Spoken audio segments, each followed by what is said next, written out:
O catecismo como fator necessário e fundamental na educação cristã. Duas realidades para responder o porquê o catecismo ele é um fator necessário e fundamental na educação cristã. Primeira realidade. As pessoas, elas pouco sabem a respeito das verdades básicas das escrituras sagradas. Segunda realidade. Por não saberem das verdades básicas das escrituras sagradas, as pessoas elas estão se emancipando do cristianismo. Ou seja, a igreja não é mais necessária, a igreja não é mais fundamental na minha vida. A palavra catecismo literalmente significa soar. É um livro escrito para ser ensinado pelo falar. Por isso que o catecismo ele tem perguntas e respostas. Primeiro mandamento: o que significa isso? Então, perguntas e respostas. O catecismo, a criança fala, decora, e daí o pastor, ele explica o catecismo. Ele vai falando sobre as doutrinas, ele vai falando sobre aquilo que está escrito. Então, o catecismo, ele se ensina pelo falar. O catecismo, ele é um livro vida.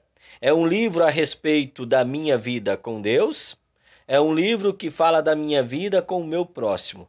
Então é um livro vida, por falar justamente sobre esses dois tipos de vida, a minha vida com Deus ou a minha vida com o meu próximo. Na verdade, o meu tipo de vida, que é uma vida com Deus e uma vida com o próximo, é uma vida única. A igreja, quando nós falamos sobre a igreja ela existe para aprender sobre Deus. Olha que interessante, né? Então a igreja existe para aprender sobre Deus. E aprender, quando se deseja aprender sobre Deus, já que a igreja existe para aprender de Deus, aprender é sinal de vida e de fé. Então poderemos dizer que quando uma pessoa não quer mais aprender sobre Deus, ela deixou de ser igreja. Quando ela não quer mais aprender sobre Deus, na verdade ela, digamos, está fora do caminho da fé, né? Está distante do caminho da fé. Anote essa frase: veneno mortal para a fé é o tédio perante a palavra de Deus. Veneno mortal para a fé é o tédio perante a palavra de Deus. A igreja que mais cresce nos últimos dias é aquela igreja dos cristãos sem igreja. Ah, pastor, eu oro em casa, eu leio a Bíblia em casa. Não. A igreja se reúne, a igreja ela vive em comunhão, a igreja ela está sempre aos pés do Senhor, disposta a ouvir, disposta a aprender. E o diabo ele tem conseguido fazer com que muitas pessoas bebam desse veneno, ou seja, o diabo tem conseguido fazer com que muitas pessoas fiquem cheias de tédio e não queiram mais aprender a palavra de Deus. Deixar de continuar aprendendo é incorrer no perigo de deixar a fé cristã. E o diabo ele faz com que as pessoas não mais queiram aprender a respeito da palavra de Deus, levantando muitos questionamentos em torno da palavra de Deus. Tertuliano, Agostinho, eles diziam que catequizar era ensino oral. Catequizar é ensinar pela fala. Todos nós aprendemos pela fala. Aliás, Deus só tem um jeito de agir nesse mundo. Pela sua fala, pela sua palavra. Homens continuam sendo enviados para falar sobre Deus, para ensinar sobre Deus. A igreja, ela é aquela que está sempre angustiada para aprender sobre Deus. Por isso, constantemente, ela se reúne em culto público para aprender sobre Deus. Fé. A fé que nos reúne, a fé que nos torna igreja cristã, ela é um presente de Deus que nos foi dado no santo batismo. A fé também é um presente que Deus nos deu e nos dá por meio da pregação da palavra. A fé, ela vem pelo conteúdo do evangelho. E esse conteúdo do evangelho é o que o catecismo apresenta. Por isso que o catecismo ele é um fator fundamental e primordial na educação cristã.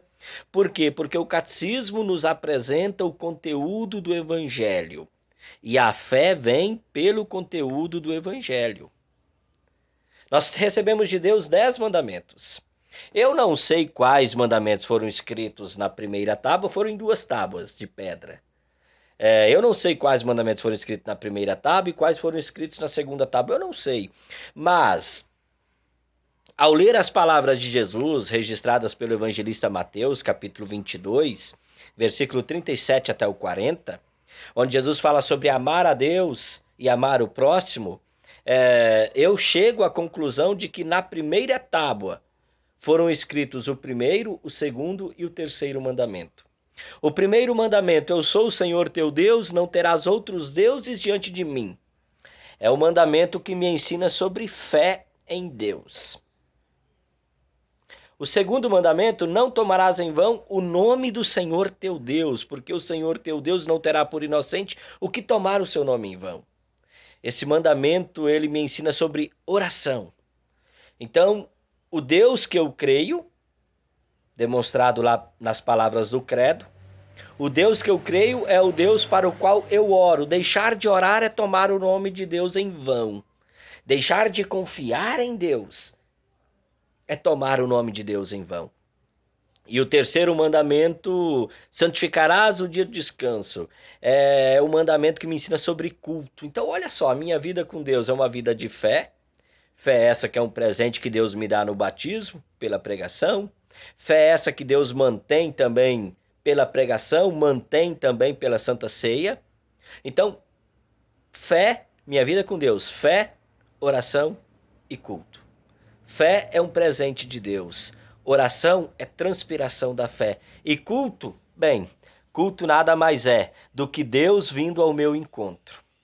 Deus vem ao meu encontro. E como que Deus vem ao meu encontro? Pois bem, ele vem ao meu encontro pela palavra, pelo batismo, pela Santa Ceia. Ele vem ao meu encontro com o intuito de perdoar. Eu agora acabo descobrindo que eu tenho 6 doutrinas quando eu olho para esses 3 mandamentos. Se a minha vida com Deus, mostrada nos 10 mandamentos, a minha vida com Deus e com o meu próximo, manifestada nos 10 mandamentos, a primeira doutrina.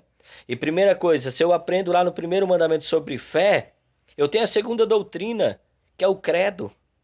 O credo, ele mostra quem Deus é. Os 10 mandamentos mostram quem eu sou. E o credo mostra quem Deus é. Aí depois eu tenho no segundo mandamento a oração. E aí Jesus me ensinou a oração do Pai Nosso, onde eu faço 3 pedidos: bens espirituais, bens materiais e livramento do mal. Aí eu tenho o Pai Nosso. 3 doutrinas. E depois eu tenho no terceiro mandamento sobre o culto. E o culto é o encontro de Deus conosco. Então eu aprendo sobre o batismo, o ofício das chaves e também a Santa Ceia. 6 doutrinas, 10 mandamentos, credo, Pai Nosso, batismo, ofício das chaves e Santa Ceia. As 6 doutrinas enumeradas de maneira muito resumida ali no Catecismo Menor de Lutero. O que essas 6 doutrinas têm em comum?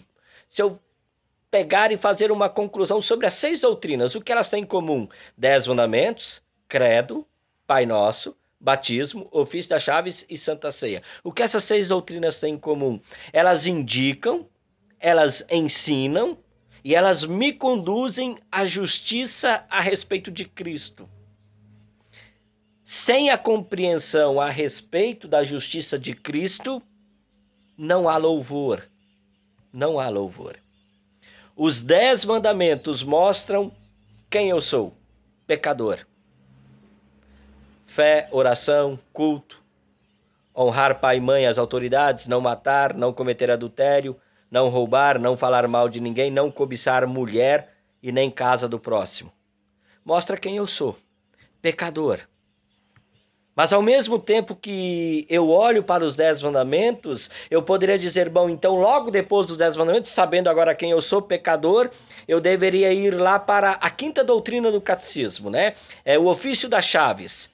Por quê? Porque se os 10 mandamentos mostram quem eu sou, sabendo que eu sou pecador, e ao aprender sobre quem é Deus, eu preciso confessar os meus pecados, Eu preciso arrepender-me dos meus pecados. Então eu confesso os meus pecados. E ao confessar os meus pecados, eu faço isso por saber quem Deus é. Quem Deus é? Creio em Deus Pai Todo-Poderoso, Criador do céu e da terra, e em Jesus Cristo, seu único Filho, nosso Senhor, qual foi concebido. Palavras do credo. Credo, na verdade, não é... As pessoas costumam dizer assim, esse negócio de credo, isso aí é muito católico. O credo é bíblico. O credo é apostólico porque ele está espalhado na Bíblia, pelos apóstolos, pelos evangelistas. Creio em Deus Pai, Todo-Poderoso, Criador do céu e da terra. Quem estava lá na criação? O Pai, o Filho e o Espírito Santo. Olha Gênesis capítulo 1, Gênesis capítulo 2. Olha Jesus Cristo, aí eu vou ler os evangelhos. Eu vou ler o anúncio do anjo para com Maria. Quer dizer, o credo apostólico mostra quem é Deus. Quem é Deus? Nas palavras do credo apostólico, eu confesso que Deus não apenas criou, mas que Deus ele sustenta, que Deus está interessado nesse mundo que ele criou. No credo apostólico, eu confesso o ato salvador de Deus para com o homem, o qual a lei condena.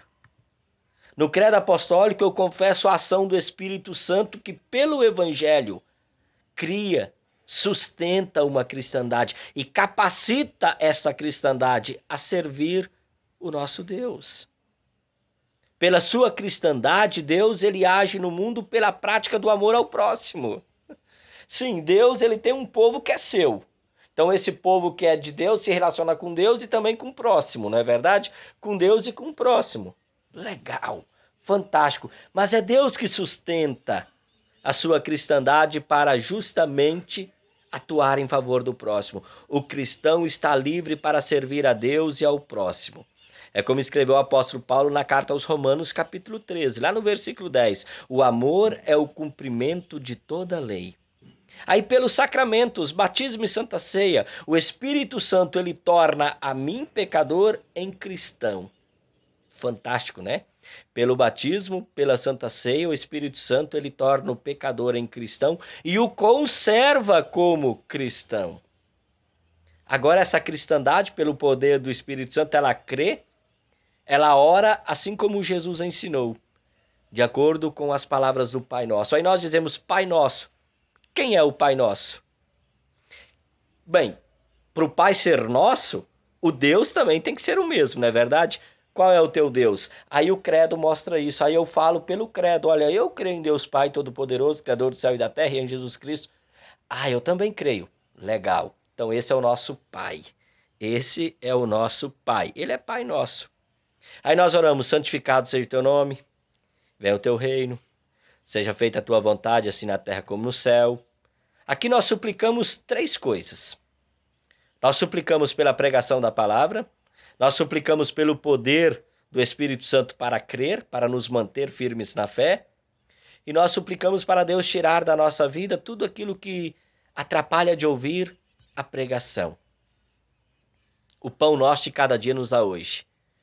Aqui nós suplicamos pelos bens materiais. Se antes eu supliquei pelos bens espirituais, agora eu suplico pelos bens materiais. E daí eu oro e perdoa-nos as nossas dívidas, assim como nós também perdoamos aos nossos devedores. E não nos deixes cair em tentação, mas livra-nos do mal. Aqui eu suplico pelo livramento do mal. Olha só que interessante, essa cristandade que crê, essa cristandade que se reúne em culto uma vez por semana. Aliás, Deus me deu 7 dias, em 6 dias ele me deu, 6 dias ele me deu para o trabalho, para o lazer, para hora extras, para fazer visita, receber visitas e assim por diante. Mas dos 7 dias, ele disse assim, olha, eu quero a tua atenção. Eu quero os seus ouvidos atentos à pregação. Porque a pregação, quando Deus fala, grandes coisas acontecem. Então, pela pregação, eu quero fazer grandes coisas na tua vida. A igreja se reúne para aprender. Ela tem desejo em aprender. Então agora Deus ele me dá um dia para ouvir e dar atenção à sua palavra. Querido amigo, querida amiga, eu pergunto para você, você tem um umbigo? Você tem um umbigo? Qual é o motivo de você ter um umbigo? Bem, o motivo de você ter um umbigo é que você não é autocriado. O motivo de você ter um umbigo é que o seu corpo foi formado em outro corpo. Essa vida que você diz que é sua, ela veio a você de fora. Ela veio como um dom separado da sua vontade. Por isso todos nós vivemos entre limites. O limite é o nascimento e a morte. Esse é o limite da nossa vida. A vida não vem à existência por nossa própria vontade. E ela também não se estende eternamente por nós mesmos. Por isso, ser criatura significa dever a nossa vida àquele que é o nosso Criador. Nós fomos feitos para a vida. Mas não apenas uma vida biológica, mas para a vida com Deus, no tempo e na eternidade. Para uma vida com o nosso próximo, no tempo e também na eternidade. Para o cristão não basta apenas ser batizado para enfrentar a vida diária. As pessoas muitas vezes elas buscam um batismo achando que acabaram-se todos os problemas. É necessário se alimentar da palavra de Deus. Por isso o catecismo ele é um fator primordial e essencial na educação cristã. Aprender sobre Deus é primordial e fundamental na vida cristã. Não esqueça, anote aí a frase. O cristão, ele não precisa do batismo, o cristão não precisa da palavra e da Santa Ceia na qualidade de cristão, não.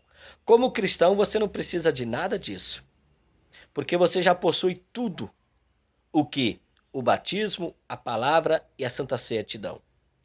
Você precisa do batismo, da pregação, da palavra e da Santa Ceia na qualidade de pecador, porque você continua sendo pecador. O catecismo, ele é primordial. O catecismo é essencial na educação cristã ainda em nossos dias. Deus te abençoe. Um forte abraço. Até uma próxima oportunidade. Tchau, tchau.